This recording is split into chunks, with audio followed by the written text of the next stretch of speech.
Olá, pessoal, sejam muito bem-vindos. Começando mais um podcast, mais um Pode Medicar. E hoje eu tô com um amigo muito especial, Dr. Carlos Renato, meu amigo cirurgião, conhecido aqui, cirurgião aí, do aparelho digestivo. E aí, Mirela, Tudo bem? Seja bem-vindo. E já começamos muito bem. Nós ganhamos presente. Obrigada, amiga. O seu tá aqui. Vavá não pôde estar aqui hoje com a gente, mas tá aqui. Muito obrigada, meu amigo. E a gente também tem um presentinho pra ele. Show de bola. Aí, todo mundo que chega aqui tem a sua canequinha. Não, tá? Eu que agradeço o convite, Mirela. É um prazer estar aqui com você. A gente conversar um pouco sobre a especialidade da cirurgia do aparelho digestivo, sobre obesidade, que é o nosso foco. E vamos lá. Tem muita coisa para falar. Muito. E assim, mais importante, né, gente? Vocês vão ver muito eu falando CR7, porque a gente trabalha junto no centro cirúrgico, então a gente é amigo, né? Tem intimidade. Isso aí. Então a gente acaba falando por causa do jogador de futebol, CR7. Mas o Carlos Renato, ele é um parceiro e trabalha, né, com o aparelho digestivo. Então a gente vai aqui tirar várias dúvidas, como ele falou, sobre quando que surgiu a vontade de ser cirurgião.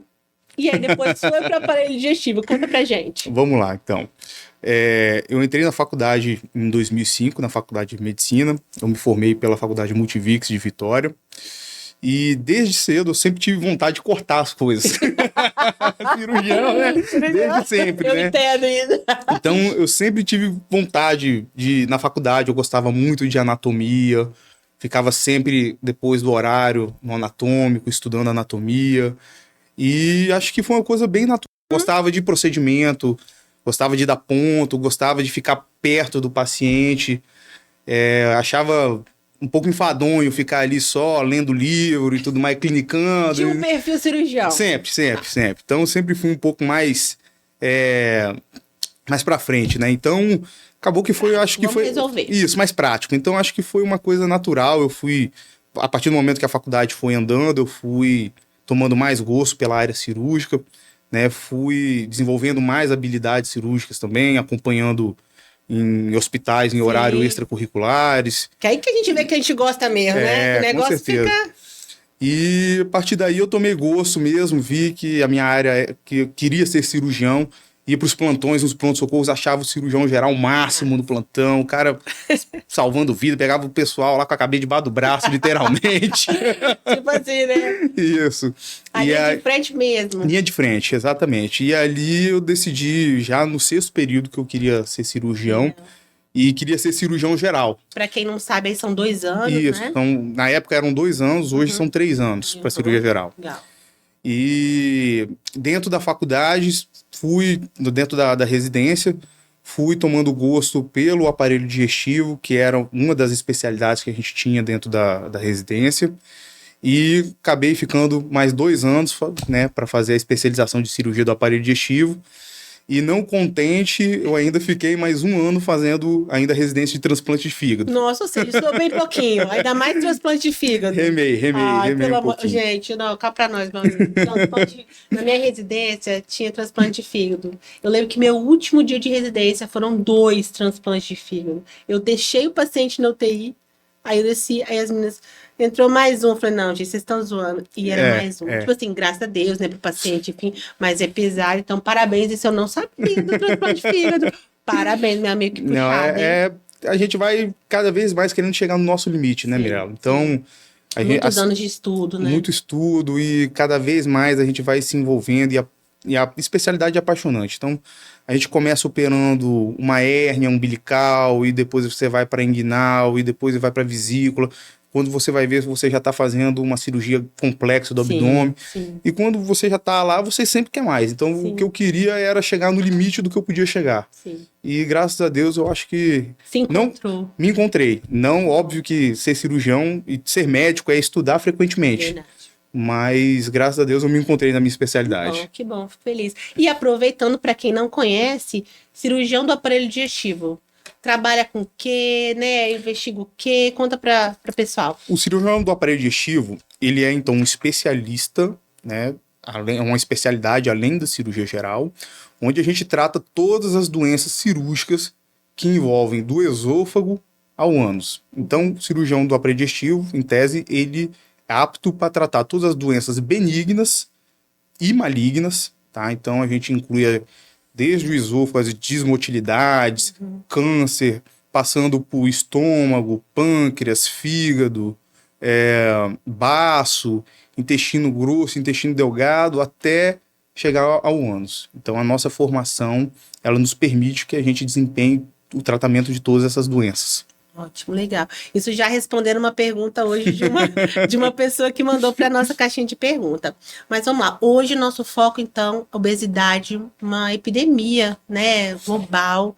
E a gente agora, recentemente, teve uma mudança, né, dos parâmetros aí, né, que antes era praticamente o IMC. O que você fala para a gente aí dessa mudança? E vamos entrar aí nessa questão da bariátrica. Vamos falar sobre um pouquinho sobre obesidade. Tratamento. É muito importante a gente falar hoje sobre a doença obesidade, porque a obesidade ela ainda é encarada com muito preconceito, verdade. Né? Então, muitas pessoas ainda acham que a obesidade trata-se de um estado de preguiça da pessoa, de relaxo, associam a obesidade à pessoa que come demais e preguiçosa e por aí vai. Sim. E isso, infelizmente, isso vai se difundindo cada vez mais na internet. Né? Hoje a internet, uma mentira dita 1000 vezes vira uma verdade. É verdade, terrível, meu Deus. Né? Então, a gente tem que conversar muito sobre obesidade, né? Explicar o que é. Então, a obesidade, ela é classificada como o excesso de tecido adiposo no corpo humano. E esse excesso de tecido adiposo, né, praticamente falando de excesso de gordura, ele provoca mal à nossa saúde. Né? Então, existem vários níveis de obesidade, desde obesidades níveis menores, mais leves, até obesidade a níveis maiores. Como eu estava dizendo, a gente estava falando, a obesidade hoje é um problema global. Sim. Né? Então, o mundo é obeso. Ela não se trata mais de falar que vai ser uma epidemia. Já é uma epidemia, a gente vem lidando com ela há mais de... Eu, no meu caso, estou, né, na área há mais de 10 anos, mas a especialidade em si, há mais de 40 anos, já vem lutando com a obesidade como doença. Né? Então, a gente está falando que hoje, uma estimativa de 2025, a gente ter 7 bilhões de pessoas no mundo com excesso de peso. Meu Deus. Né? Então, hoje no Brasil, a gente está falando que a população brasileira, mais de 60% da população já tem excesso de peso e 30% tem obesidade instalada. Tá? Então, isso é muita coisa. Sim. E isso começa na infância, Miguel. Sim, não, e cada vez mais comum, né? A obesidade, uma pessoa não escolhe ser obesa.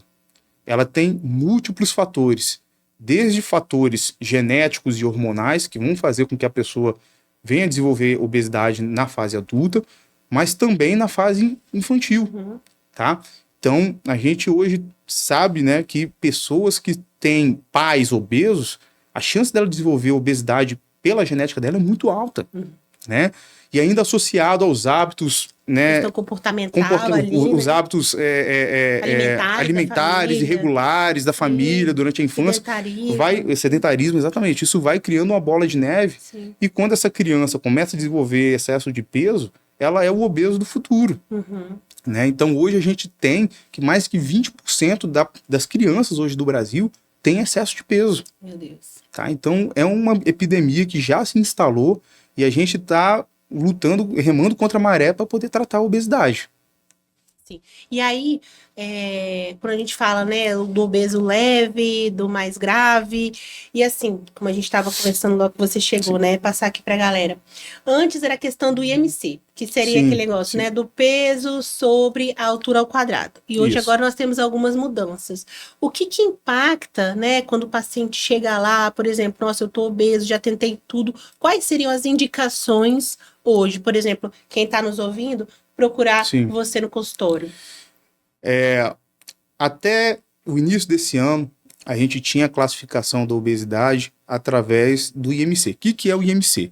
O IMC ele é uma fórmula matemática onde a gente divide o peso pelo quadrado da altura e o resultado dessa fórmula matemática vai dar um número e nesse número a gente vai fazer uma classificação de obesidade. Então os IMCs compreendidos entre 18 e 25, a gente considera o IMC de uma pessoa normal. Entre 25 e 30, sobrepeso. De 30 a 35, obesidade grau 1. De 35 A40, obesidade grau 2, acima de 40, obesidade grau 3 e acima de 50, obesidade grau 4 ou obesidade, superobesidade, tá? Então, conceitualmente, a obesidade, ela começa a partir do IMC 30, tá? Então, para os pacientes que têm IMC acima de 30, são considerados obeso grau 1, tá? A indicação de cirurgia bariátrica hoje, ela envolve os pacientes que têm obesidade grau 2, que é o IMC acima de 35, associado a doenças que são relacionadas à obesidade, né? As famosas comorbidades, hipertensão, diabetes, gordura no fígado, pedra na vesícula, apneia do sono, asma, problemas renais, dentre diversas doenças que são associadas à obesidade, ou os pacientes que têm o IMC 40, nível índice de 40, independente de terem ou não as doenças associadas, sendo que esses pacientes têm que ter feito tratamento por pelo menos 2 anos e não terem tido sucesso para controle da doença. Entendi. Tá? Então, essa é a indicação clássica de da cirurgia bariátrica. Tá? O que nós tivemos recentemente? Nós tivemos recentemente a mudança da classificação da obesidade. Então, não da indicação de cirurgia bariátrica. A gente teve a indicação do que é obesidade, do que é ter obesidade. Então, recentemente, teve uma publicação na revista Lancet, que é uma das revistas mais renomadas no mundo, referência na área da medicina, tá? E essa publicação, ela sugeriu, ainda não mudou, vai mudar, tá? E ela caracteriza agora a obesidade como uma doença que realmente é, tá? Então, ao invés da gente utilizar o IMC para determinar que a pessoa tem obesidade, agora a gente vai dividir a obesidade em clínica e subclínica. E como que a gente vai desenvolver isso? O IMC, ele é muito inespecífico. Igual eu estava falando para você, você pode, por exemplo, ter uma pessoa com baixa estatura, forte, e que quando você faz o cálculo, essa pessoa vai ter IMC 30. Mas, na verdade, ela não tem obesidade. Ela é uma massa muscular avantajada que essa pessoa tem. Então, o IMC, ele peca nisso. Você não consegue avaliar a quantidade de gordura corporal de fato. Tá? Então, agora, essas novas classificações, elas fazem exatamente isso. Elas querem predizer qual é o grau realmente de obesidade que você tem. Então, para ter obesidade nessas novas indicações, a pessoa vai ter que ter algum método de imagem, seja ele uma densitometria tipo DEXA ou uma bioimpedância para poder confirmar que ela tem obesidade, tá? E essas comorbidades que a gente falou que eram associadas à obesidade, elas deixam de ser comorbidades para ser sintomas. Olha. Então agora, por exemplo, sinais e sintomas. Então, por exemplo, uma hipertensão, ela vai começar a ser sintoma da obesidade. Uma diabetes vai ser o sintoma da obesidade. Isso vai definir a doença mesmo. A doença obesidade. Né? Que quando a pessoa opera, normalmente ela melhora todos esses fatores, né? Exatamente. Então o paciente, ele vai... Como que a gente vai saber que esse paciente tem obesidade? A gente vai continuar utilizando o IMC e vai identificar se realmente ele tem o nível para ter obesidade. E a partir daí, a gente vai começar a avaliar a história clínica e fazer os exames. Vamos fazer, por exemplo, uma bioimpedância ou um DEXA. Mostrou a porcentagem de gordura alta, uma porcentagem de massa gordurosa alta, e se ele tiver as doenças associadas, a gente vai definir como obesidade clínica. Não deu doença, não tem doença associada, obesidade subclínica. E a partir daí a gente vai começar a definir os tratamentos adequados de cada grupo, exatamente. Legal, legal. Eu acho que isso, porque eu lembro, assim, né, de uma pessoa muito próxima. Vou falar no português, claro. Ela era irmã de um ex-namorado meu. Pronto. Vamos pro direto. Essa pessoa, ela engordou. Eu lembro que ela engordou para poder fazer a bariátrica. E aí? Como é que esses casos... Porque deve chegar muita coisa para você, né? Muitas perguntas, enfim. E essas pessoas... eu vou engordar mais um pouquinho que eu já posso entrar, né? E aí? O que você fala para nós sobre isso? Os riscos também, né? O que eu sempre falo para os pacientes, Mirella? Primeiro, a importância de tratar a obesidade. A obesidade tem que ser tratada. Porque quem tem obesidade vive menos do que quem não tem. Isso é fato. Tá? Se vai fazer cirurgia bariátrica, se vai tratar com remédio, não interessa. Tem que procurar ajuda para tratar a obesidade. Como saber se a gente tem obesidade? Indo no médico. Tem que ir no médico. Tem que fazer uma avaliação, uma consulta médica. Qual médico? Ou um cirurgião do aparelho digestivo, ou um endocrinologista, ou até mesmo um clínico geral no posto de saúde, tá? Mas tem que procurar um médico para poder fazer o diagnóstico. Uma vez feito o diagnóstico, a gente vai determinar o tratamento para cada nível de obesidade, igual eu falei. Tá? Então, hoje ainda, dentro dos critérios clássicos, IMC acima de 35 com comorbidades, ou IMC acima de 40, independente de ter a obesidade, com tratamento clínico prévio. Tá? Qual que é a importância da cirurgia bariátrica? A cirurgia hoje, para esses grupos que a gente indica, ela tem os melhores resultados não só para perda de peso. Quando a gente está falando de tratamento da obesidade, a gente não está falando só em tratar peso. A gente está falando de tratar doenças que também são associadas. Então, aquele enfoque que a gente tinha no passado de que era preciso só emagrecer, isso caiu. A gente não está fazendo mais cirurgia bariátrica só para emagrecer. É para tratar a hipertensão. É para tratar o diabetes. Hoje, com cirurgia bariátrica, a gente consegue, às vezes, curar o paciente que tem diabetes tipo 2. Ele para de usar insulina. Ele usa 3 ou 4 remédios para controlar a pressão. Às vezes, com a cirurgia bariátrica, ele vai usar um ou parar de usar as medicações. A mulher que tem infertilidade, ela melhora a fertilidade, tanto a mulher quanto o homem, tá? Então, a cirurgia bariátrica, ela vem para isso. E aí, quando a gente vai olhar resultados, o resultado da cirurgia bariátrica, ele é superior a qualquer outro tipo de tratamento que tem hoje para obesidade. Isso não sou eu que estou dizendo, são os estudos que mostram. Tá? Ah, mas eu vi falar do protocolo A, Y, Z. Todo tratamento clínico tem um índice de falha que chega a 80%. Independente de qual tratamento for e com qual remédio for.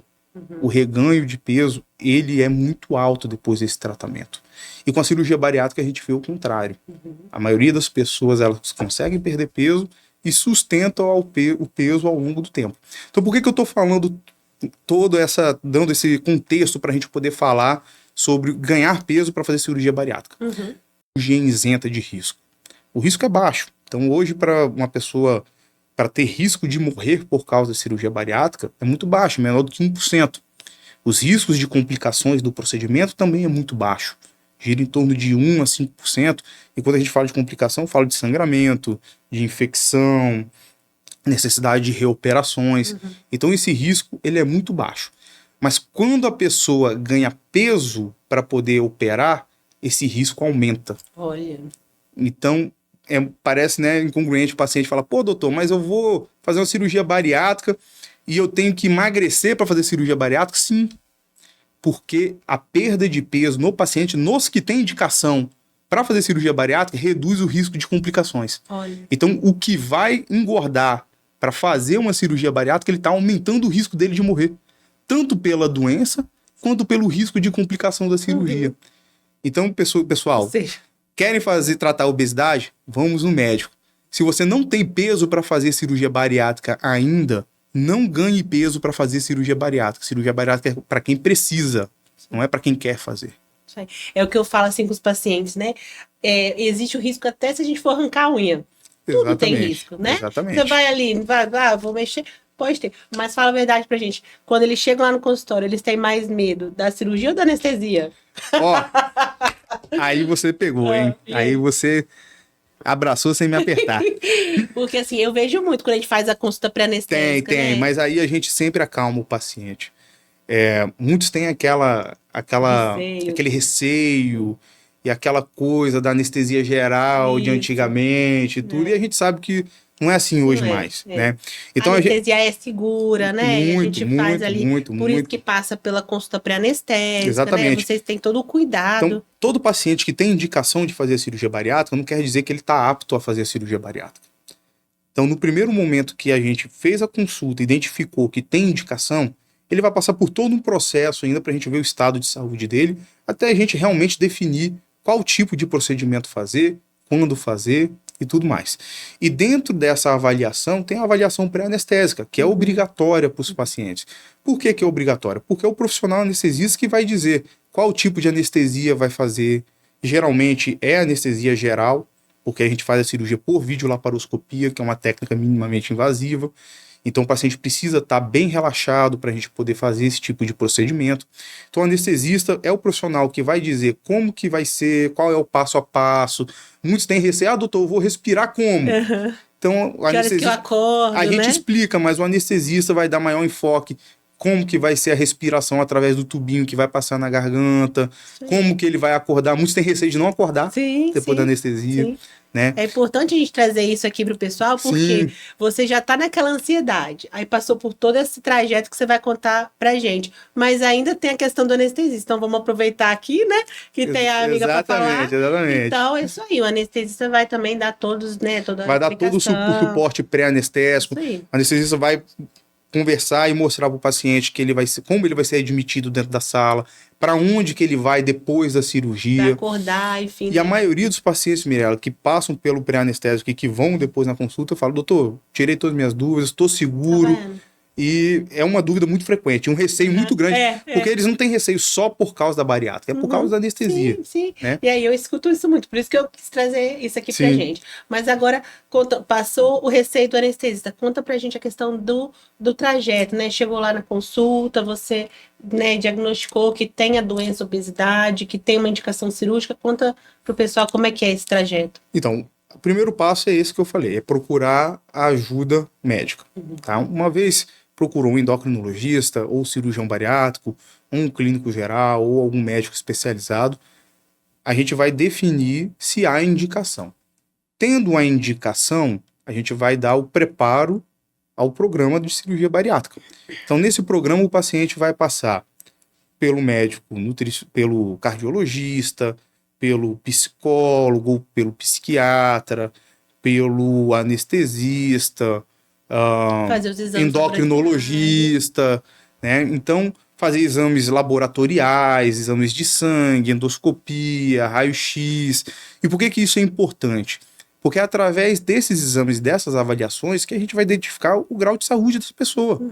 Igual, a gente tem que sempre lembrar, o paciente que tem obesidade, ele tem uma doença. E essa doença traz outras doenças com ele que às vezes ele nem sabe que tem. Então, às vezes, ele não sabe que ele tem um colesterol alterado, que ele tem uma resistência insulínica e tá pré-diabético, tá? Ou que ele tem uma doença coronária, uma doença coronária, coronária obstrutiva, uma coronariopatia, e ele descobriu nesse pré-operatório. Então, essa etapa ela é muito importante. Por quê? Porque conforme as alterações vão aparecendo, a gente tem que tratar essas alterações antes de fazer a cirurgia bariátrica, tá? Então, ele vai passar por todas essas avaliações, e aí ele vai retornar com a gente depois das avaliações e nós vamos fazer a avaliação em conjunto. Deu tudo, tá tudo bem, não teve nenhum problema, os exames estão liberados, as alterações são alterações da doença, mas são alterações que estão controladas, aí a gente vai para o próximo passo, que é definir a técnica cirúrgica. Qual tipo de cirurgia fazer? Então muitos têm dúvida, doutor, como é que eu vou fazer essa cirurgia bariátrica? Muitos acham que é só cirurgia bariátrica, e não é. Ela é um nome de um procedimento para tratar a obesidade. Mas existem vários procedimentos bariátricos.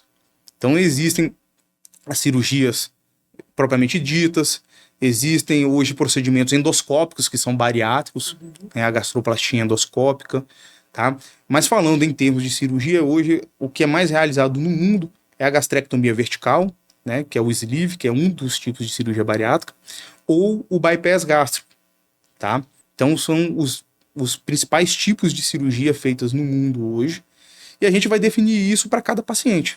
Não existe uma cirurgia para todo mundo, e não existe a melhor cirurgia. Existe a cirurgia que vai ser adequada para cada caso. Então tem cirurgia que vai fazer o paciente perder um pouco mais de peso, tem cirurgia que vai fazer perder menos, tem cirurgia que vai trazer um efeito colateral maior do que o outro. Então a gente sempre tem que pesar o risco-benefício e tomar a decisão individualizada. Para aquele paciente. Para aquele paciente. Não vai ter uma cirurgia que vai ser específica para todo mundo. Entendi. Aí, por exemplo, que a gente escuta muito falar do sleeve, né? Sim. É o sleeve. Fala um pouco mais do sleeve. O sleeve, ele é um procedimento bariátrico. Isso é, aproveitando que mandaram a pergunta na caixinha. Conta pra nós. Top, vamos lá então. Não, inclusive perguntaram o tempo médio de emagrecimento, Então. né?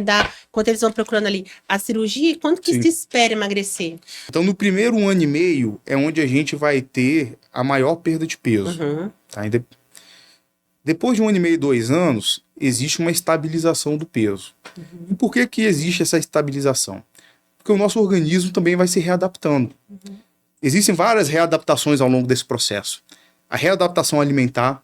Então, depois de 1 ano e meio, a pessoa reaprende a se alimentar também, tá? E o próprio organismo vai se readaptando também a essa nova situação.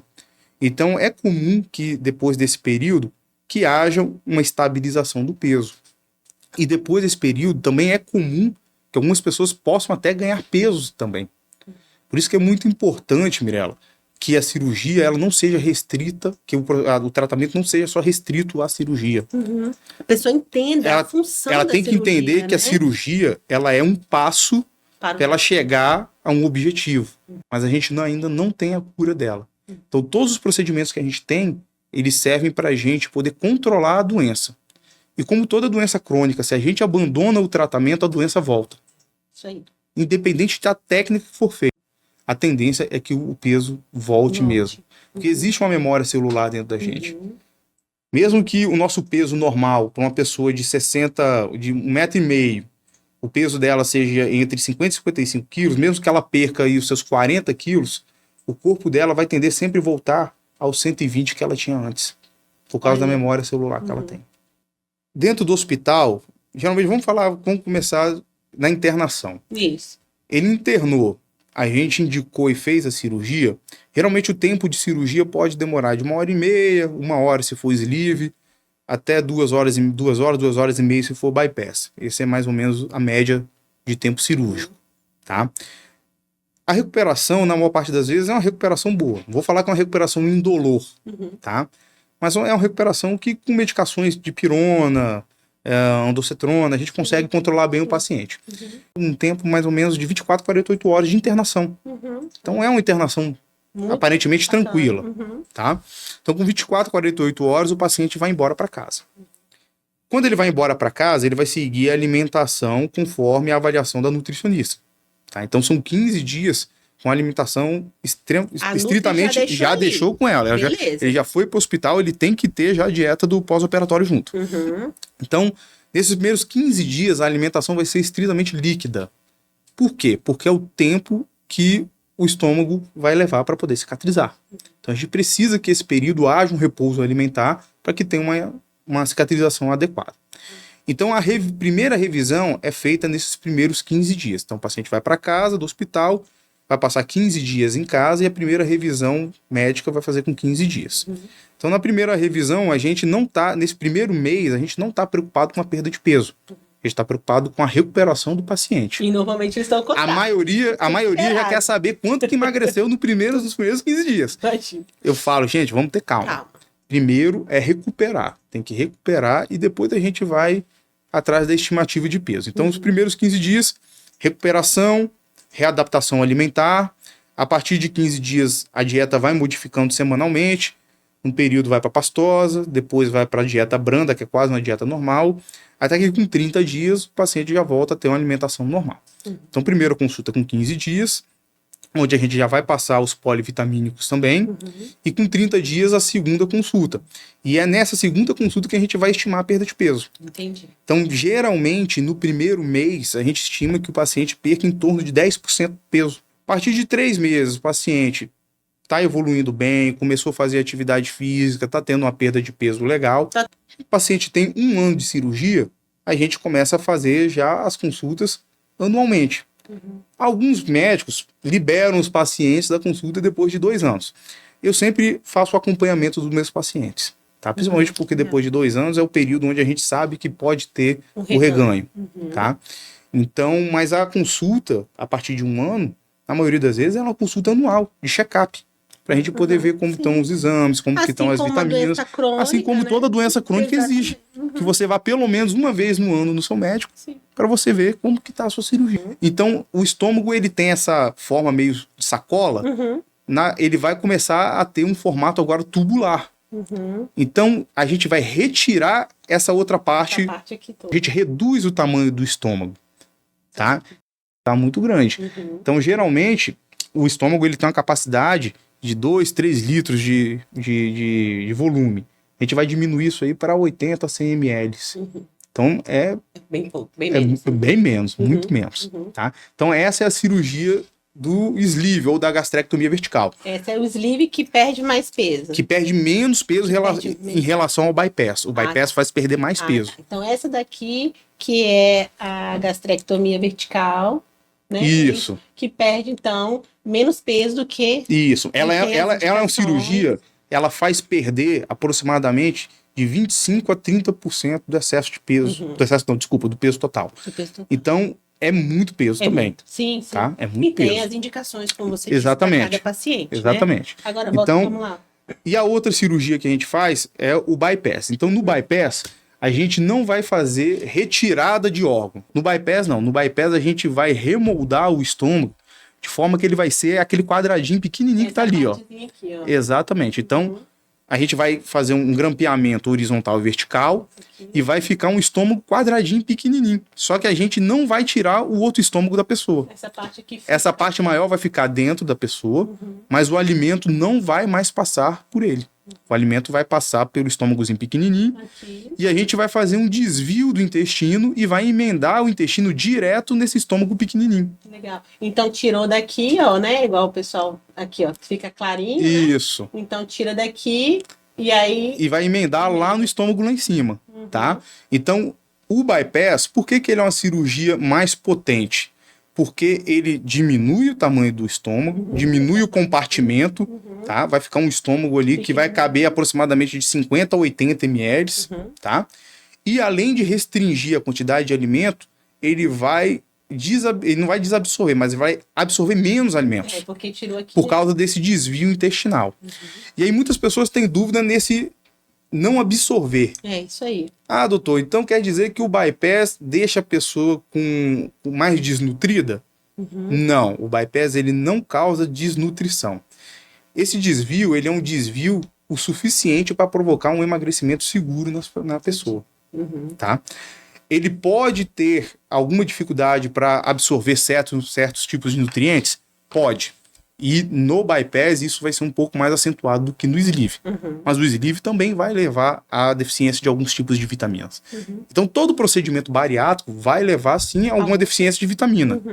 Tá, Mirella? Então isso é muito importante a gente frisar. No bypass, um pouco mais do que no sleeve. Mas nada que seja um bicho de 7 cabeças. Nada que não seja esperado, que né? não seja esperado e que seja de difícil reposição. Sim. Hoje, na maioria das vezes, a gente consegue repor essas vitaminas com um comprimido de vitamina. Olha. Tá? A gente vai repor mais vitaminas de acordo com cada paciente. Sim. Agora, não quer dizer que todo paciente que faz cirurgia bariátrica vai ter deficiência de múltiplas vitaminas. Não é assim que funciona. Vai ficar sem cabelo, não. Né? É uma coisa... O cabelo é uma questão muito legal. A gente vai falar sobre o cabelo. Mas a deficiência de vitamina, ela pode acontecer tanto no bypass quanto no sleeve. Tá? No sleeve, um pouco mais. Ah, doutor, então se causa deficiência de vitamina, por que faz? Porque a vitamina a gente consegue repor. E porque quando a gente compara o benefício que o tratamento traz, o paciente às vezes vai deixar de tomar 4, 5 remédios e vai substituir por um comprimido de vitamina. Que não é remédio, é vitamina. Sim. Então a troca é muito mais justa. Não é? Muito melhor, né? É muito melhor. Tá? E é uma coisa, como você disse, né? É uma coisa que essas vitaminas é resto da vida, ou normalmente é um tempo limitado? A reposição de vitamina, ela é por tempo indeterminado. Tá? O paciente vai ter que repor um pouco de vitamina. Mas sempre tem os rebeldes, né? Que não quer tomar. Sim. Sempre tem. Tá? Principalmente vitamina D, vitamina B12, principalmente aqui no bypass. A gente tem que fazer sim a reposição dessas vitaminas. Mesmo paciente que não vai ter nenhum problema com a alimentação. Ah, doutor, quer dizer então que todo paciente que vai fazer cirurgia bariátrica vai ter dificuldade de se alimentar? Depende. Isso é uma pergunta que é um pouco polêmica, mas a gente vai tentar...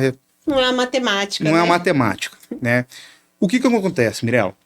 Igual a gente falou, o paciente desenvolve obesidade, a gente não pode também desconsiderar que os hábitos também foram fundamentais para que a obesidade fosse instalada. Então, o paciente que se propõe a fazer um tratamento onde ele vai ter alguma restrição alimentar, ele tem que mudar o estilo de vida. Sim. Ele tem que mudar a forma como ele se alimentava antes. Não dá pra gente ter um resultado fazendo Não dá para ele coisas, continuar né? tendo os mesmos hábitos que tinha antes da cirurgia bariátrica. Bariátrica não é para isso. Bariátrica é para que a pessoa tenha novos hábitos e hábitos saudáveis. Então, se a pessoa tiver um hábito alimentar saudável, seguindo a recomendação da nutricionista no pós-operatório e ao longo da vida depois, a pessoa não vai ter problema, ela vai viver normalmente. Agora, se tiver um consumo excessivo, principalmente de carboidratos, de açúcar, de não mastigar direito o alimento, então pode ter sim algumas complicações relacionadas a isso, principalmente a síndrome de Dump. Conta aí pro pessoal, o que é a síndrome de Dump? A síndrome de Dump ela é uma complicação que acontece principalmente no bypass, tá? Por que acontece? Então a pessoa vai lá e ingere um alimento que tem um alto teor calórico, que seja concentrado com muita concentração de açúcar ou de gordura. Esse alimento, ele vai chegar no estômagozinho onde ele pequenininho que tá ali e vai cair direto no intestino. Diferente de como era antes. Antes o intestino, ele passava por todo o estômago e depois ele passava no intestino. Agora não. Agora esse alimento com alto teor calórico, ele vai passar direto para o intestino. Quando ele passa direto para o intestino, ele é um alimento que está muito concentrado. O que ele vai fazer? Ele vai puxar toda aquela água que está ali dentro do intestino. E junto com essa água vai ter uma liberação hormonal. E essa liberação hormonal é que vai gerar sintomas no paciente. Sintomas de fraqueza, de sudorese, o paciente vai começar a suar muito, sensação de desmaio, enjoos. Então, isso é a síndrome Dump. Tá? Algumas pessoas vão desenvolver isso em maior intensidade, outras em menor intensidade. Ou não desenvolver. Entendi. Como eu disse, é mais comum no bypass do que no sleeve, mas pode acontecer no sleeve também. Mas isso está associado a um comportamento errático do paciente. Tá? É um efeito da cirurgia bariátrica. E para que o paciente não tenha esse tipo de efeito, ele tem que seguir as recomendações. Então, se ele mantiver a alimentação correta, comendo bastante alimentos com baixo teor de gordura, bastante salada, bastante proteína, não vai ter problema com dump. Não, pergunta agora. Agora, se começar a tomar cervejinha... É isso que a galera quer saber. A cervejinha e churrasco, quando que pode? Então, bebida alcoólica. Teoricamente, depois de 6 meses. Minha recomendação, não beba. Tá? Bebida alcoólica para o paciente bariátrico, ele aumenta o peso. A bebida ela é calórica, ela pode levar a reganho de peso. Tá? E o paciente que tem cirurgia bariátrica, principalmente o bypass, ele pode ter uma sensibilidade maior ao álcool. Ele pode sim desenvolver vício ao álcool. Existem estudos sobre Sim, isso. Fala pra gente, porque assim, é importante, que esse é o nosso objetivo. Tá? É estudo, isso então, é científico, ele tem uma... Não, não é uma invenção minha. não são tá? vozes da cabeça. Então, ele vai ter uma disponibilidade maior, ele vai ter uma sensibilidade maior, ele pode desenvolver alcoolismo e também reganho de peso. Então, se puder, vai desenvolver outro tipo de atividade. Ah, deu vontade de beber. Vamos caminhar, vamos desenvolver outras coisas, hábitos, né? Ou tá ansioso e quer descontar na bebida alcoólica. Vamos procurar o psicólogo, vamos tentar tratar a ansiedade. Se for preciso, associar alguma medicação para tratar a ansiedade. Tá? Mas a bebida alcoólica ela não vai trazer nenhum benefício para o paciente bariátrico.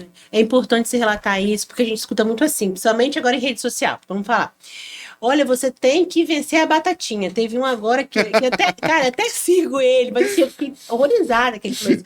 Quem é você se você não vence uma batata frita? Ele falou. Aquele Joel Santana. Não sei se você já ouviu falar. E eu falei, gente, mas espera aí, qual o problema de comer a batatinha frita? Eu pensando, né? E a gente tem que entender, isso é tão importante, eu falo, né, eu já fui tabagista, Sim, eu tive um ganho de peso, eu parei de fumar tem mais de 7 anos, mas assim, era um gerenciamento de estresse para mim. E depois eu fui para alimentação, né? sim, Então, mesmo com a corrida e tal, a comida ainda ela é um fator emocional. E as pessoas tendem, né, a tirar isso da alimentação, né? sim. Compulsão, Mirella, a gente vai desenvolver por várias coisas, Exatamente. né? São vários fatores que vão desenvolver compulsão. A gente vai desenvolver. O paciente obeso, ele desenvolve compulsão pelo alimento, porque comer é prazeroso, Sim. E aí né? depois vai para bebida, E depois pode ir para outras coisas. outras Então, coisas. a cirurgia, ela vem no âmbito para você redescobrir, Isso aí. descobrir ou redescobrir coisas. Sim, sim. Então, por exemplo, muitos pacientes têm dificuldade de fazer atividade física quando estão com obesidade. E associam a isso o motivo de não fazer a atividade física. Ah, meu joelho dói, eu Agora, tenho isso. quando eles perdem 20, 30, 40, 50 quilos, é outra coisa a atividade física. É outro prazer, é outra Sim. coisa. Então, o que eu sempre recomendo para os pacientes? Aproveitem a oportunidade. Não mantenham os velhos hábitos. Isso aí. Se você acha que não está preparado para virar a página, não vire a página. Busque ajuda, Busque né? ajuda. Ah, doutor, não quero largar essa vida que eu tenho. Ótimo. Saiba que você tem a doença e conviva com ela. Agora, não faça um tratamento para manter os hábitos que você tem, Sim. os hábitos antigos, porque senão você depois vai ficar jogando a culpa no tratamento. Vai falar, ah, eu passo mal toda vez que eu como. Sim. Mas o que está comendo? Né? Como é que você. E aí, né, voltando à Né? questão das emoções, isso foi muito interessante porque numa ida a nutricionista, ela falou: existe a questão emocional. Então, como você está falando, né, para o seu paciente aí, olha, não beba, tá, Sim. mas como é que é esse gerenciamento de estresse? Então, isso tudo tem que mudar, né? Sim. Então, só a questão Por da isso que tem que ter alimentação. equipe multidisciplinar, Mirella. Não pode burlar isso, né? A gente Não tem pode, visto não pessoas pode. O burlarem. tratamento, o que eu sempre falo no consultório? Existe a cirurgia bariátrica, que é o procedimento que trata a obesidade. E existe o tratamento da obesidade. Uma coisa não está dissociada da outra. O tratamento da obesidade, ele compreende a cirurgia bariátrica. Os pacientes que só querem fazer cirurgia bariátrica e que não entendem que esse tratamento é para o resto da vida, eles não vão ter os resultados que eles querem ter. Eles vão emagrecer nos primeiros 1 ano e meio, 2 anos, Como você disse, e né? depois vai ter o reganho de peso. Agora, os pacientes que entendem que é um tratamento e que a equipe multidisciplinar é o fator decisivo que vai dizer se ele vai continuar magro ou não depois que ele fizer a cirurgia bariátrica, esses vão ter bons resultados. E é a maioria, não é a minoria. 80% dos pacientes que fazem cirurgia bariátrica e que mantêm um acompanhamento ao longo do tempo falam que foi a melhor coisa que já fizeram. Não, eu conheço pessoas assim que mudou a vida, né? E assim como eu conheço uma na época da residência, né? Sim, Que tomava uma cerveja, ficava louco, pulava em cima da, né? Mas assim, a questão emocional. às vezes a gente é muito assim, a gente é muito tendencioso a falar, ah, eu conheço fulano, eu conheço Beltrano, que fez e que isso, deu aquilo. Mas o universo de quem vê é diferente, por exemplo, do meu universo, que Sim. lido com isso Sim. todo dia. Sim. Então o meu N é maior para eu poder Sim, dizer. sim. Às vezes uma pessoa conhece uma ou duas pessoas. Não, eu conheço todo o universo sim. bariátrico. Então, a maioria tem bons resultados. A maioria fala que faria novamente porque a vida muda. E não muda para pior, Sim. ela muda para melhor. A qualidade de vida depois que você faz uma cirurgia bariátrica é muito melhor do que tinha antes da cirurgia. Entendendo a Mas importância. entendendo a tudo, né? importância e tudo mais. Então, as adaptações, elas têm que ser feitas. Eu falo com o paciente que ele tem que... A cirurgia ela não começa na mesa de cirurgia. A mesa de cirurgia a gente vai fazer o ato. A adaptação ela tem que vir antes da cirurgia. O preparo para você, como você vai lidar no pós, ele não pode vir no outro dia que você operou. A pessoa tem que assimilar aquilo antes. E é por isso que é importante a perda de peso para fazer a cirurgia bariátrica. Porque a perda, olha que interessante, a perda de peso ela não vai só diminuir o risco, igual eu falei. Ela vai diminuir o risco e ela vai condicionar com que o paciente tenha uma melhor aceitação do pós. Isso aí. Porque ele mudou os hábitos antes. E a maioria das pessoas que mudam no pós, isso é estatístico, não sou eu que estou falando, não são vozes da sua não cabeça, é a voz da minha né? cabeça, não. A maioria das pessoas que perderam peso antes da cirurgia tiveram um sucesso maior do que aqueles que não perderam peso depois da cirurgia. E você normalmente recomenda o quê? 1 quilo já tá bom? 2 Não, quilos? O que depende, você fala? depende. Então, o paciente que tem uma obesidade muito severa, uma obesidade grau 4, grau 5, a gente pede para que ele perca pelo menos de 10 a 15% do excesso de peso. Então, o paciente tem que ser preparado para poder fazer cirurgia. Pacientes super obesos têm que ter perda de peso para poder suportar o tratamento. Tá? Então, isso não é assim de cada cirurgião. Pelo menos nesses pacientes, nesse grupo, para reduzir a morbimortalidade da cirurgia, tem que ter uma perda de peso de pelo menos 10 a 15%. E antes desse tratamento, alguns pacientes não conseguem. Então, alguns desses pacientes vão ter que fazer terapias pontes para poder fazer a cirurgia bariátrica. Então, muitos podem ter a necessidade de usar uma medicação, por exemplo, o Ozempic, o Saxenda. Outros podem ter a necessidade de colocar um balão gástrico para perder peso para fazer a cirurgia bariátrica. E o que você acha dessa banalização do Ozempic? Olha, O que é sua opinião, a questão do Ozempic, da medicação? Fala pra gente. eu sou contra todo tratamento, autotratamento. Né? Então, o problema hoje é que as pessoas, elas vão na farmácia e compram o Ozempic sem receita. A gente sabe que isso acontece. E vão usando deliberadamente. O Ozempic, ele não é uma medicação que não tem efeito colateral. Ele tem bastante efeito colateral. Fala pro pessoal, né? algumas coisas aí. Então, ele pode dar náuseas, ele pode dar constipação intestinal, ele pode alterar até mesmo o estado do humor da pessoa, tá? Então, todo tratamento sem acompanhamento médico, ele está fadado ao insucesso. E aí as pessoas, a maioria, aí eu volto a falar, a maioria que eu conheço, mas é porque a gente tem o N dentro do consultório, que faz o tratamento por conta própria, não tem a perda de peso que o remédio propõe a fazer. Ou seja, joga fora um tratamento que seria ali uma alternativa. Que é uma alternativa muito boa. As novas medicações, né, que são os derivados do GLP-1, eles garantem não, mas a média de perda de peso deles está associado a 10 a 15% do peso total. Isso é muito peso. Isso é muita coisa. É muito peso. Mas não é de qualquer jeito. Não é ir lá na farmácia, apliquei, tomar um mês, acabou. Tomei um mês e acabou. Tem pessoas que vão usar o Ozempic ou o Saxenda pro resto da vida. Tá? Então, esse tratamento ele tem que ser acompanhado por um endocrinologista, tem que ter uma equipe igual vai tratar quando vai fazer a cirurgia bariátrica. Aproveitando agora, né, que você falou da questão do Ozempic, dessa questão da banalização que a gente tem visto, né? Eu acho que os pacientes estão vendo muita coisa nas redes sociais, né, na internet, uma desinformação está acontecendo. Sim. E a gente tem visto também alguns outros, né, massacrando a questão do gordo, vamos dizer assim, né? E eu queria saber, assim, na sua opinião, né, como médico, que você tá tratando uma doença que ela envolve muitos fatores, né, e emocionais.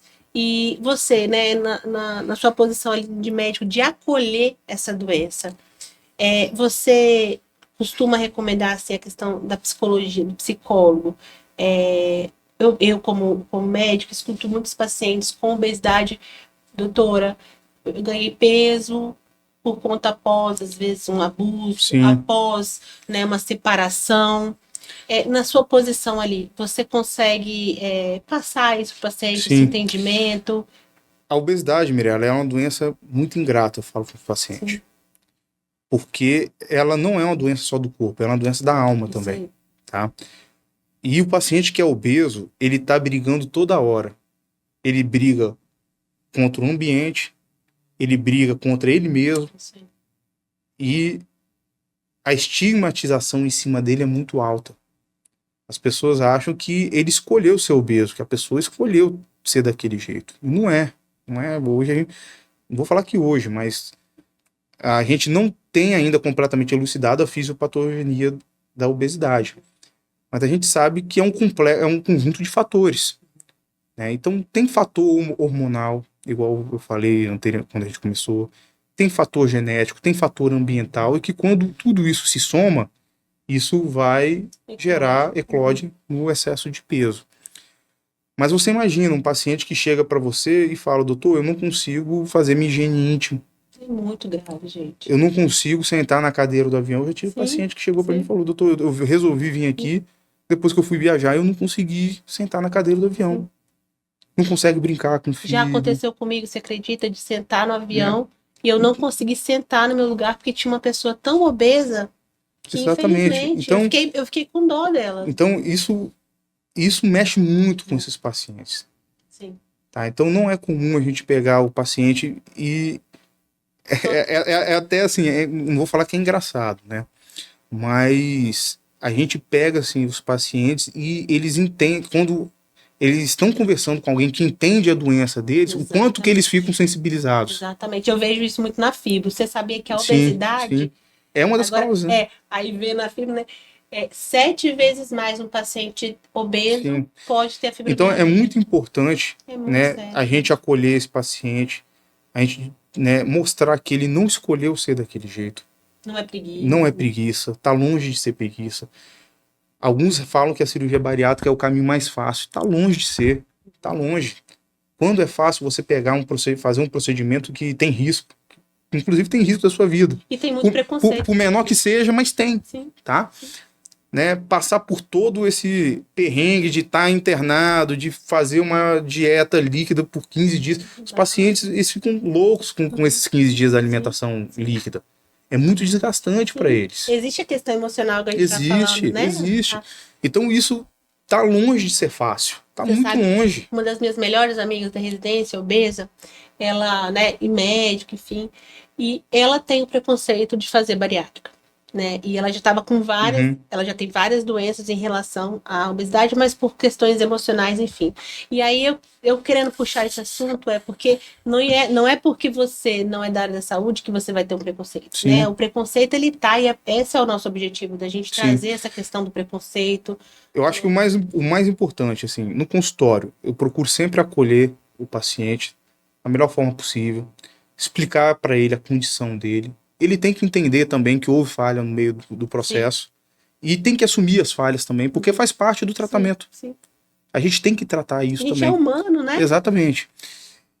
E a partir daí, a gente desmembrar. Por isso que eu falei. Não existe tratamento da obesidade sem equipe. A pessoa que fala que vai fazer o tratamento, vou ali no doutor porque ele vai me operar e eu vou ficar... Não vai ser desse jeito. Então, o paciente tem que ser acolhido, por isso que tem que passar pelo psicólogo. O psicólogo não é só para dizer se ele tá doido ou não. Não é isso, não é isso. E tem muitos pacientes que vão demorar para poder serem liberados, porque tem que estar com a mente boa. Para passar por esse processo, tem que estar equilibrado. E às vezes, uns vão estar mais equilibrados do que outros vão precisar de mais sessões de psicólogo, de psiquiatra do que outras pessoas. Tá? Então, é muito importante ter esse acolhimento. Não é todo mundo que vai estar pronto para operar, né? A cirurgia ela não acontece da noite para o dia. Alguns vão demorar 1 mês, 2 meses, outros vão demorar 6 meses, 1 ano. Isso vai ser de cada um. Não tem um tempo para cada um. Cada um vai fazer conforme a sua necessidade. Aproveitando aqui essa pergunta das doenças, né, que acompanham a obesidade, a infertilidade. Quando que uma pessoa pós-bariátrica, né, se cuidando, tal, pode engravidar? A gente recomenda para que a gestação ocorra a partir de 1 ano e meio, de preferência 2 anos depois da cirurgia. Que é o tempo lá que Porque é o tempo que o paciente vai levar para ter a perda de peso. Então, essa perda de peso acentuada no momento de gestação, isso pode levar a deficiência de vitamina, pode levar a malformação do neném. Então, é importante que o paciente evite ou não engravide, né? Vou falar literalmente, não engravidem nos primeiros 1 ano e meio, 2 anos da cirurgia, porque pode ter sim uma gestação de risco. A partir do momento que o paciente perdeu o peso, o paciente pós-bariátrico e que está magro depois da cirurgia bariátrica, a gestação dessa mulher vai ser uma gestação normal. De uma mulher normal. Sim. Isso é importante também, tá, mulheres? Isso aí. Vocês não vão ter dificuldade ou problemas para engravidar devido à cirurgia bariátrica. Pelo contrário. Pelo contrário, tá? Então, a cirurgia bariátrica, ela melhora, por exemplo, igual eu falei, a fertilidade. Sim. Mulheres que têm obesidade, tem maior tendência a ter infertilidade, Sim, principalmente sim. por causa do ovário policístico, Uhum. né? Que a obesidade é um dos fatores de risco. Então, tem a anovulação frequente, né? E isso gera dificuldade para engravidar. Então, quando você tem a perda de peso e o peso estabiliza, a síndrome ela é controlada também Sim. pelo tratamento da Ali os obesidade. hormônios, Os né, hormônios vão se regulados, regulando, sim, a mulher vai tendo ovulações mais efetivas e isso aumenta a chance a de chance de engravidar. engravidar. Mas é importante, né? Tá bonito, tá com vida Com nova, vai certeza, com namorar, mas certeza. espera, gente. Espera, Vocês espera. esperam Então, pra a gente engravidar. sempre recomenda que nos primeiros 1 ano e meio, 2 anos, tem que usar um método contraceptivo que seja injetável, tá? Os métodos contraceptivos orais, eles podem ter falha. Então, a gente orienta Olha. que use ou DIU, ou que usem os injetáveis, ou que façam método de barreira, mas que evite de engravidar nesses primeiros 1 ano e meio, 2 anos de cirurgia. Ou seja, importante aqui, vamos frisar, a questão do anticoncepcional oral Ele tem sim uma perda de funcionamento, depois da Então, cirurgia. mulheres, isso é importantíssimo, né? Sim, sim. Agora, a questão da cirurgia plástica para poder recastar. Também isso daí segue Também. essa linha de 2 anos? Segue ali de 2 anos, por quê? Porque é preciso estabilizar o peso. Eu recomendo que espere a estabilização do peso. Porque pode acontecer, você foi lá, fez o procedimento estético antes do período que você perdeu todo o peso, você continua emagrecendo e você não vai ter um resultado efetivo depois, né? Então, estabiliza o peso, espera o peso ali estabilizar 1 ano e meio, 2 anos, a balança tá tranquila, você não teve reganho, tá tudo certinho, vai fazer seu procedimento estético com segurança. E eu acho também que, assim, já tá ali acompanhando com você, né? Compartilha também com o seu médico, olha, doutor, eu tô com interesse em engravidar, eu tô com interesse em... né, O planejamento familiar, Mirella, ele é muito importante no processo de emagrecimento. Porque a gestação ela pode vir antes ou também depois da cirurgia. Depois da cirurgia, a gente recomenda esse período que eu falei, de 1 ano e meio a 2 anos. Engravidar antes da cirurgia bariátrica também é uma opção. Só que a gente sabe que a obesidade ela é fator de risco para complicações obstétricas, para gestação de alto risco. Sim. A própria gestação já é um leque para várias doenças sem a pessoa ter doença. Sim, Ainda sim. mais já sabendo que é obesa, né? Exatamente. Então, mas isso é uma opção de cada um. Tá? Então, não tem essa obrigatoriedade de que tem que emagrecer para engravidar. Não. Cada um vai fazer o seu planejamento familiar. Mas tem que saber os riscos. Então, a nossa função como médico é explicar os riscos e mostrar sempre fazer a comparação do risco-benefício. Se a pessoa optou por aquilo, vai ter todo o suporte, todo o acompanhamento para que tenha os menores riscos possíveis. Agora, aproveitando, né? Saindo um pouco, você falou que faz todos esses exames, você também faz endoscopia. Vamos falar um pouquinho de endoscopia? A questão da endoscopia. Tem muita gente que tem medo, qual a indicação, quando que deve ser feito, e aí? Então, vamos lá. Endoscopia, ela é um procedimento onde o paciente sob sedação, né? A gente introduz um aparelho endoscópico emborrachado que tem uma câmera na ponta, onde a gente introduz ele pela boca para a gente fazer a avaliação dos órgãos do aparelho digestivo. Esôfago, estômago, intestino delgado. Quando a gente introduz pelo ânus para fazer a avaliação do intestino grosso, o exame é chamado de colonoscopia. Então, que você também faz, também faço. né? Então, essa é a função do exame endoscópico. Fazer a avaliação das doenças do sistema digestório, do aparelho digestivo. Tá? Então, a gente vai indicar, por exemplo, na cirurgia bariátrica. Por que é importante fazer a endoscopia pré-operatória? Porque ela é passo fundamental na nossa decisão cirúrgica. Igual eu falei, a cirurgia, ela pode... Nossa, eu achava que era para ver se tinha H. pylori, Pedro. Também. Mas a cirurgia, ela vai impactar em algumas doenças. Por exemplo, pacientes que têm refluxo, a gente evita de fazer o sleeve, por exemplo. Porque a gente sabe hoje que o sleeve pode causar ou piorar o refluxo de quem tem. Então, é um dos métodos que a gente tem para poder fazer diagnóstico de refluxo. É a endoscopia. Legal. Tá? Legal, pessoal, saber. Eu também, né? A pesquisa do H. pylori é fundamental para fazer a cirurgia bariátrica. Por quê? O H. pylori, gente, ele é uma bactéria que é responsável por infeccionar o estômago e uma das principais causas de gastrite. Só que não só de gastrite. o H. pylori é um dos principais fatores de risco para o desenvolvimento do câncer gástrico. Então, fazer o diagnóstico do H. pylori no pré-operatório de cirurgia bariátrica é fundamental, mesmo que a pessoa não sinta nada, não tenha sintomas. E a gente tem que fazer o tratamento do H. pylori para poder fazer a cirurgia bariátrica. Então, no âmbito da cirurgia bariátrica, a indicação é essa, é ajudar a gente a tomar a decisão para qual o melhor tipo de cirurgia ou fazer diagnóstico de doenças que ainda não foram diagnosticadas, tá? Então, a endoscopia também vai ser indicada para os pacientes que têm sintomas dispépticos, para fazer a investigação, igual a gente falou. O que é sintomas dispépticos? Azia, má digestão, para a gente poder fazer o diagnóstico das doenças do aparelho do estômago, né? A colonoscopia, hoje a gente indica os pacientes que têm 45 anos, independente de ter fator de risco ou não, a começar a fazer o exame de colonoscopia como prevenção do câncer do intestino. Então, a colonoscopia hoje ela é um exame que salva a vida das pessoas.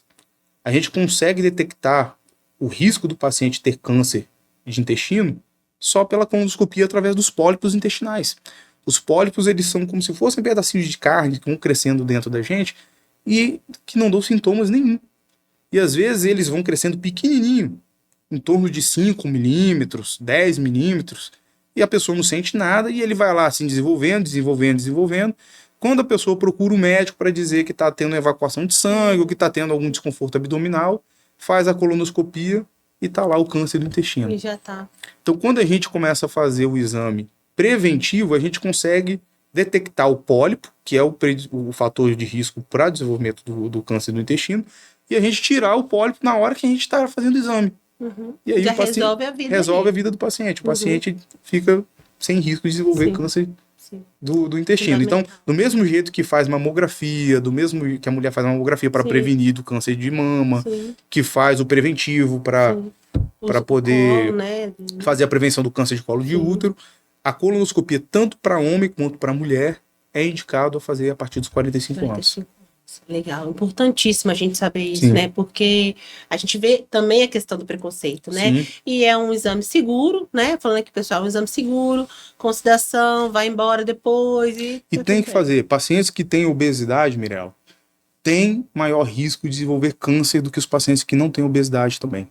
Então, são mais de 15 tipos de câncer hoje que são associados à obesidade. É muita coisa, gente. Na mulher, câncer de mama, câncer de ovário, câncer de útero, câncer de estômago, câncer de pâncreas, tá?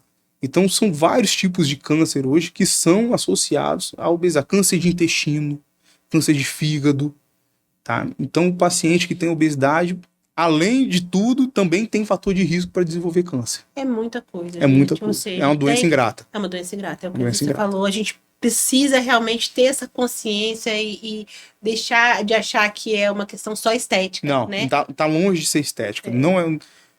Não vou dizer que um dia foi, nunca foi. Mas é o que a gente vê, né? Igual a gente falou na internet.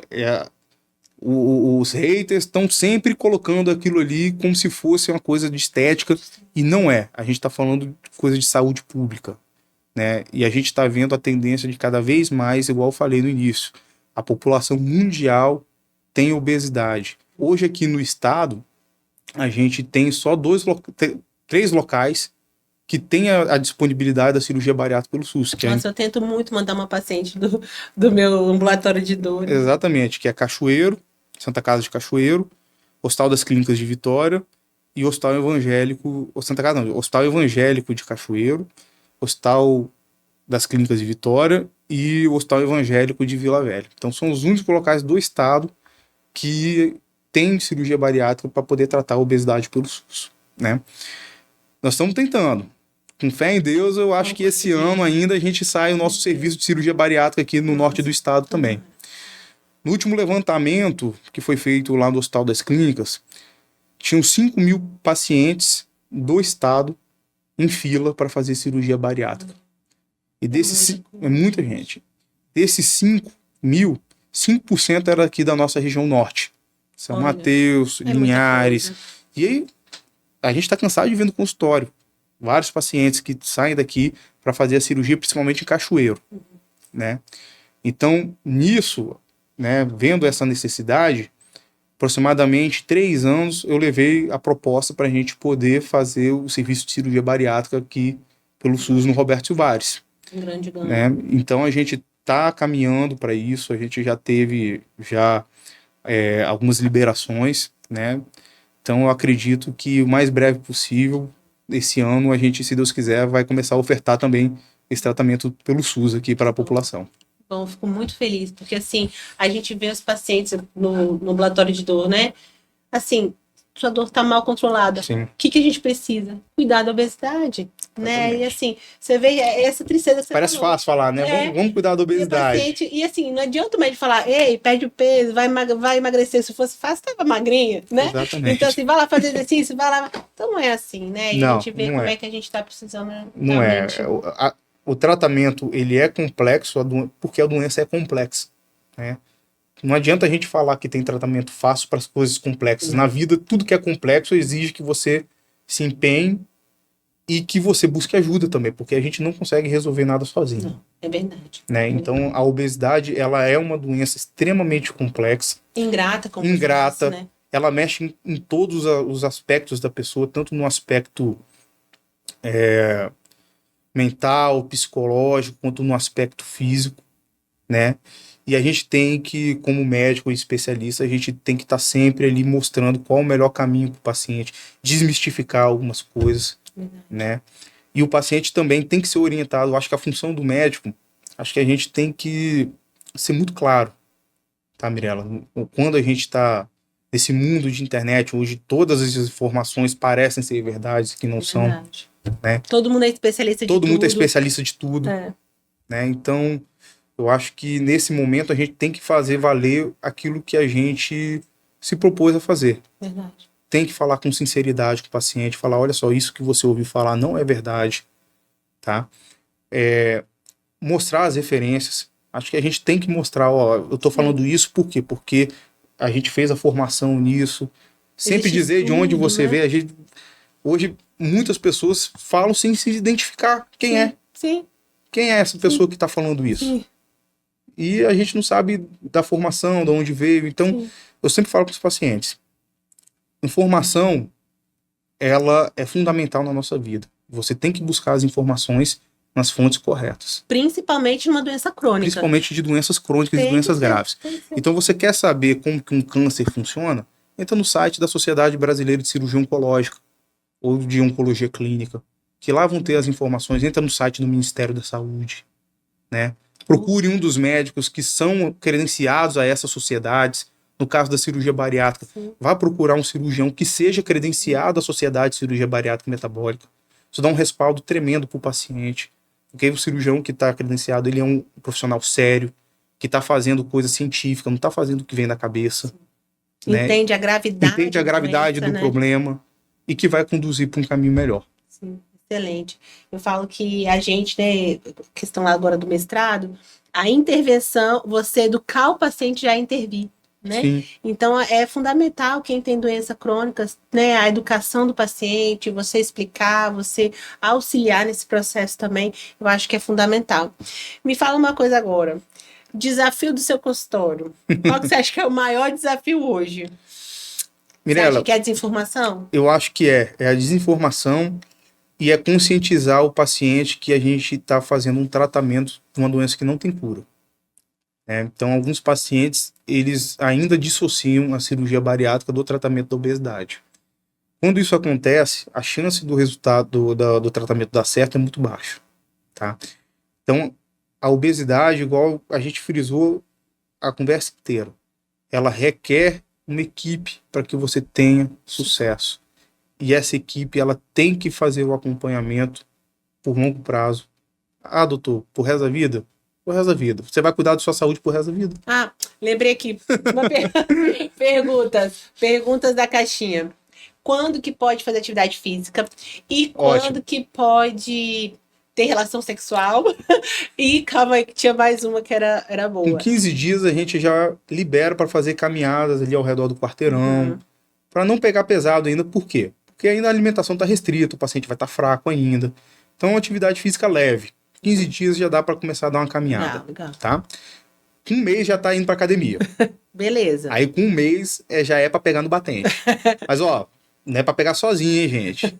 Vai no educador físico. Não vai achar que você já é o super-homem, que tá tudo ali, que emagreceu 10 quilos no primeiro mês e que tá tudo bem. Não vai assim não, que vai se machucar. Não empolga não. É devagarzinho, é gradual, aumentando as cargas devagarzinho. A melhor atividade nesse momento é a academia, para ter fortalecimento muscular, porque pode ter um pouco de perda de massa magra também.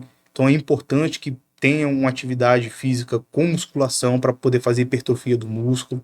Então tem que ter um educador físico junto aí, tá, gente? Bacana. Não vai fazer atividade física na academia sozinho, não. Bacana, falar isso. A outra pergunta, relação sexual.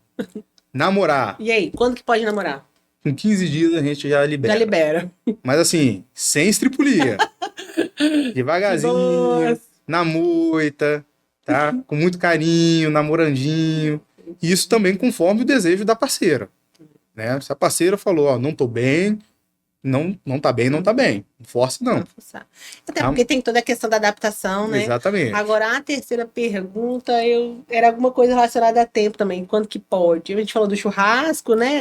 Então, o churrasco, da bebida. O churrasco... Entala, como é que é? Então, assim? O que entala é não mastigar.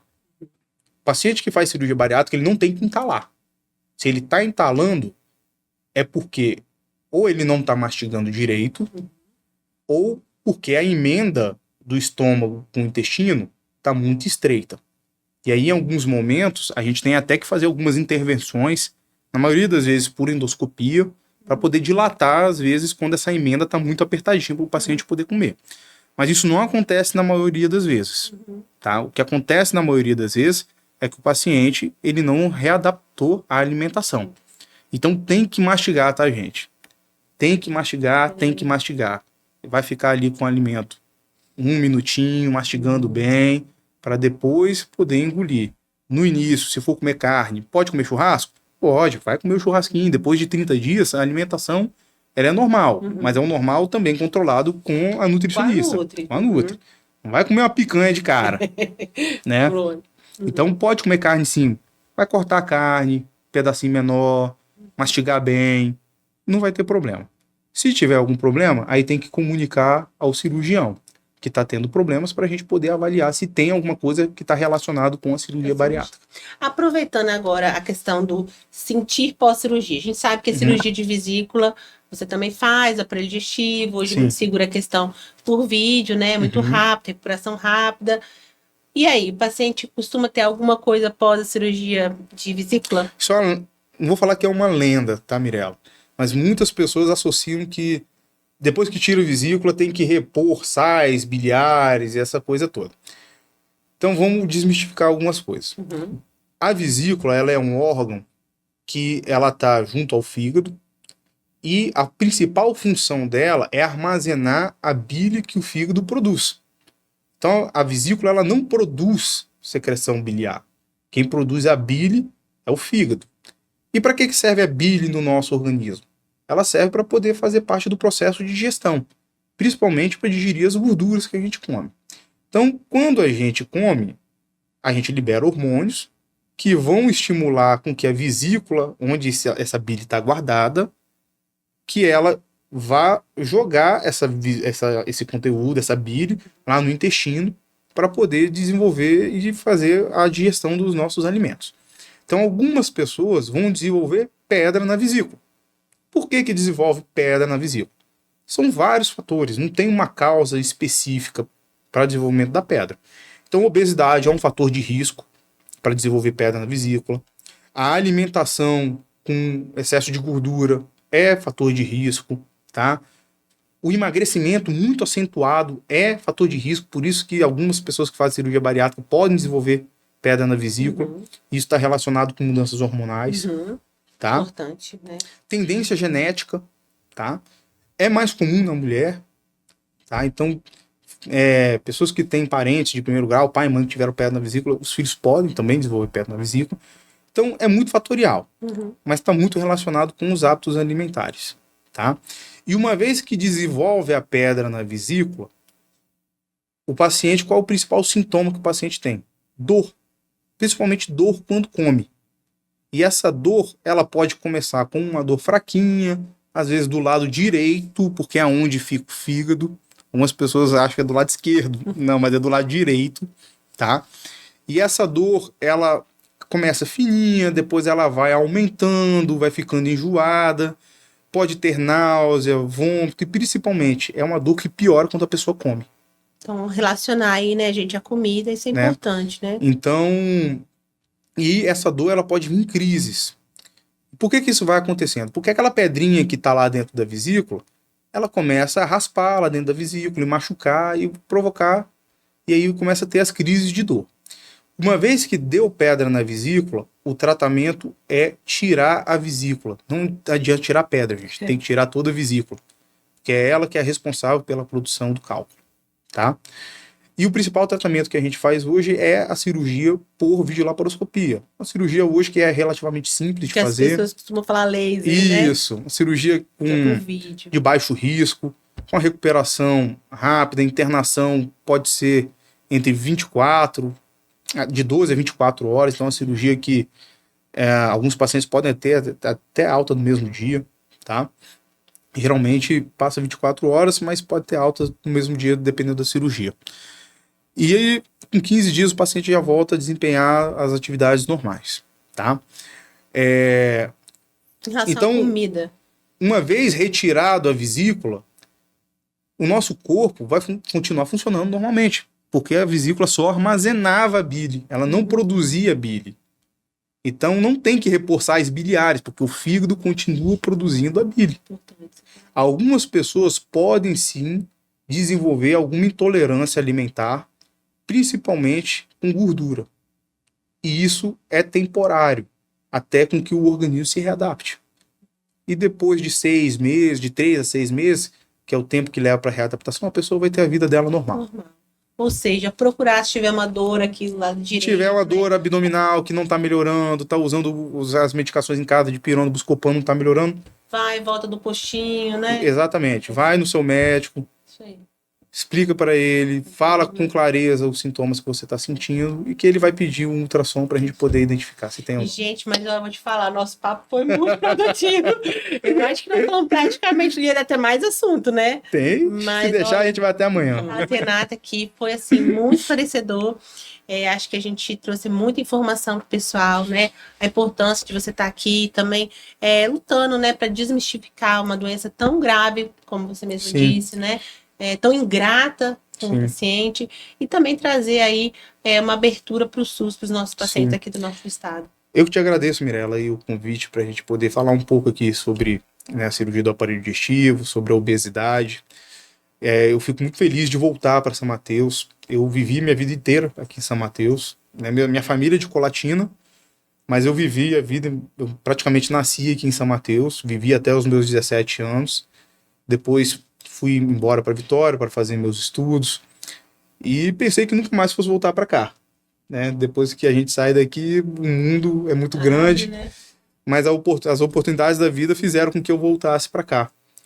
E voltar para cá depois de 20 anos que eu fiquei fora aqui de São Mateus e já tem 7 anos que eu tô aqui e ter a oportunidade de desempenhar isso que a gente está fazendo, ter começado a cirurgia bariátrica aqui em São Mateus que antes não tinha, fazer procedimentos endoscópicos que a gente antigamente aqui ainda não fazia, a gente foi aperfeiçoando isso com o passar do tempo, né? Meridional, né? No meridional, então isso é muito gratificante, Sim, sim. muito gratificante para mim ter voltado para cá e poder estar desempenhando, né, plenamente aqui a especialidade que eu optei por fazer. Aproveitar aqui, gente, ó, ele tá com uma clínica linda junto com a esposa, né, que é pediatra, chama Vita Clinic, né? Ela fica, explica aí pro pessoal onde é a sua Isso, ela clínica. fica ali na Rua Coronel Constantino Cunha, né, em frente ao cartório de registro civil. Então ali é um espaço onde minha esposa é pediatra e nós desenvolvemos ali um espaço nosso agora para poder receber os nossos pacientes. É um espaço modesto, mas um acolhimento, vai ser muito bem. O paciente que for lá vai se sentir bem acolhido, vai ser bem recebido. A gente vai estar sempre à disposição para ofertar o que a gente puder fazer e tiver de melhor para poder fazer pelos pacientes. Parabéns, meu amigo. A clínica é linda, gente. Vou deixar, né, no nosso podcast o Insta dele para vocês seguirem, tá? Podem acompanhar pelo YouTube, pelo Spotify também. E, ó, mais uma vez, muito obrigada. Valeu, tá? Bi. Valeu. Estamos à tchau. disposição. Um abraço, gente. Até a próxima. Um abraço. Tchau, tchau.